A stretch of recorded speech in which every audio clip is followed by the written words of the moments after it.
Hello? Bakit ngayon ka lang tumawag? Ano? Balik ka na ba? Baka hindi na. Ano hindi na? Pasensya na. Napagtanto ko na nadala lang din ako ng lungkot. Hindi kita mahal at may girlfriend na rin ako. May trabaho na rin.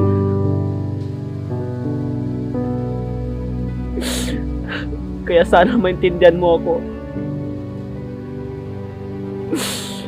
Pero hindi talaga tayo pwede. Mahal kita.